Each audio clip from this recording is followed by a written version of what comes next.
Yeah. Oh yeah. For sure. Do you have any good stories that were funny, Archie? Yeah, Archie. Well, I'll tell you a good one. So I'm at an owners meeting, and you're in the owners meeting, and I'm a little guy from Maine, right? You're sitting next to Hendrick, Penske, and all that. And Richard Childress was bitching about that all the guys, they wanted to get away from the pit gun because they were spending 20 grand on a pit gun, right? The pit guns cost a couple $1,000. They were spending 20 to make a quicker pit stops. So what's his name? Joe Gibbs doesn't want to change them, and Richard wants to make them standard. So and Hendrick and his son-in-law are right in front of us. So all of a sudden, Richard says, I think we should have a spec gun because this is getting crazy. We're up to 20 grand on these guns, and we're trying to follow Gibbs and doing it. And he goes, and Gibbs says, no, we're not spending 20 grand. He goes, bullshit, you're spending 20 grand like me. And then I saw Rick Hendrick, what's his name? Carlson. I forget his name, but his last name's Carlson. His son-in-law married Richard's daughter. Rick Hendrick, I'm sorry, married his daughter. So he looks over at him and he goes, we're not spending 20 grand on guns, are we? And he shook his head, yes. And we were standing right behind him. He didn't even know what they were spending on pit guns. It was $20,000 to be competitive. Marshall Carlson's his son-in-law, nice guy. But yeah, they're spending so much money, they don't even know how much they're spending on stuff.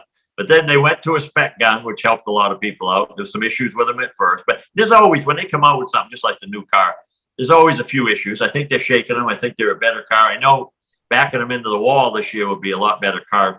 Before they were just too rigid, hurting people. So now I think, going forward, there'll be a lot better car. But yeah, a lot of fun times. Just being in that room with those guys, you kind of laughing. Richard Childress. So, I mean, not Richard, Richard Petty. One year we rented that. So when did we, the first year when we sold the charter, rented the charter to Wood Brothers, I only had one. We actually rented one. They had the 43 and 44 charters from Richard Petty. So he said, you gotta come up to our ranch in Wyoming. And I said, look, my son, I go, this is an opportunity of a lifetime. Who knows how long Richard's going to be around? So I sent my son out there, and he would sit by. They went snowmobiling up at the ranch, and they were telling stories. Richard was telling stories. He goes, my toughest time was running at Daytona, and the car wasn't going. It was all over the track, and they kept making adjustments. It wouldn't get any better. It wouldn't get any better. And finally, Richard gets out of the car and says, hey, has anybody got a 2x4? Now, this is when they had bench seats, right? He said, anybody have a 2x4?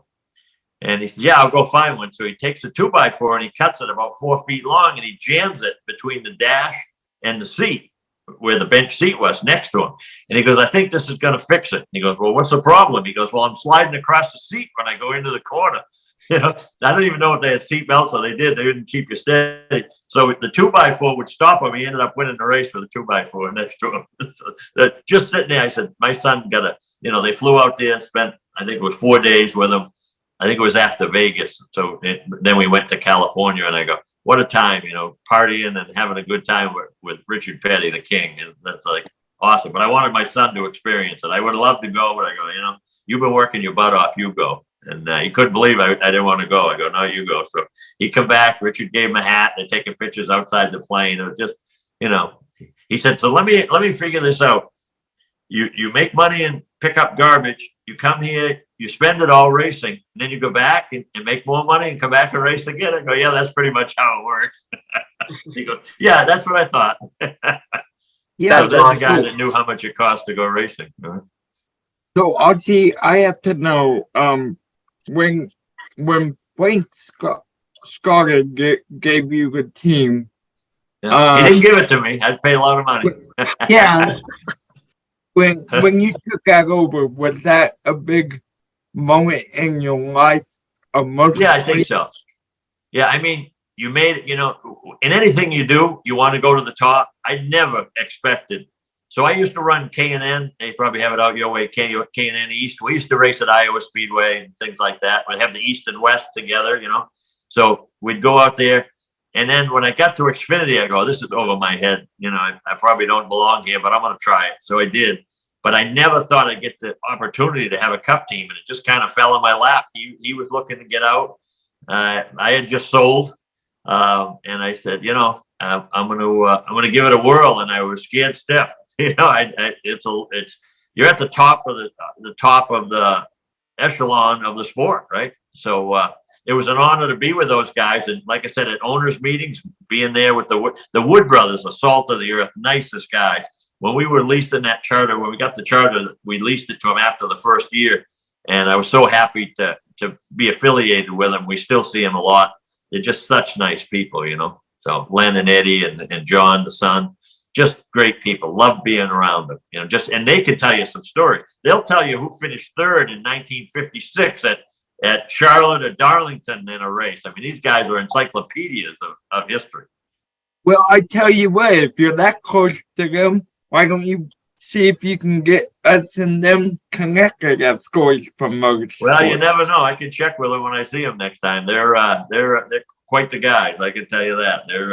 And they're humble as anything. I always try to take them to dinner or something, or a basketball game. So what I would do is, if I'm going to Dallas, I'm going to go see a Dallas Stars game, or baseball, football, whatever the sport is at the time of year. And they said to me, I said, "You want to go have some Mexican food?" And we're down in Phoenix or something, and they go, "No, all we do is race and eat steak and potatoes. That's all we want to do." And they laughed. And that's pretty much them in a nutshell. They've been racing their whole life. They love it. And if you try to get them to a restaurant, it better be steak and potatoes, because that's all they eat all the time. So just funny how plain they are, but such a great family and great history with them. And you worked with Joe Falk too, right? In Circle Sport. What's that? You worked with Joe Falk in Circle Sport too. Oh yeah. So he was with Curtis Key, I think, and that didn't work out that good. And then he was looking to do something. So that's when I said, I'll probably sell the charter to the Wood brothers, and then I'll buy half of yours, and then we'll run together. So we did it. We had a great time. He's a fun guy. We had a lot of Mason's running the team. I'm looking to see what extracurricular stuff we can do in Vegas or stuff, get out on Lake Mead in a pontoon boat, or go four-wheeling or something like that when we're in town. I'm always looking for the extra stuff. And Joe was good with that, and we're always out in the parking lot at Talladega enjoying having a beer, listening to the band. We just had, Joe's a super guy. Joe and Shirley's his wife. We just had a great time with them. Nice people. Yeah. Good to hear. So that's all we have for this episode, but we'd love to bring you back on in the future again if you're willing for more stories. Sure. Yeah, I'm glad you invited me. I appreciate it, guys, and it was a fun time talking to you. This brings back some great memories.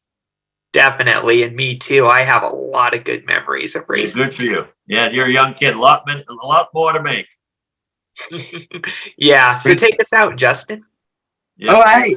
We thank Archie for coming on at Scores from Motorsports. Quick out here. Like a bill, and Archie, thank you so much for coming on and telling your story. All right, buddy. Great. Nice to see you guys. You take care and good luck.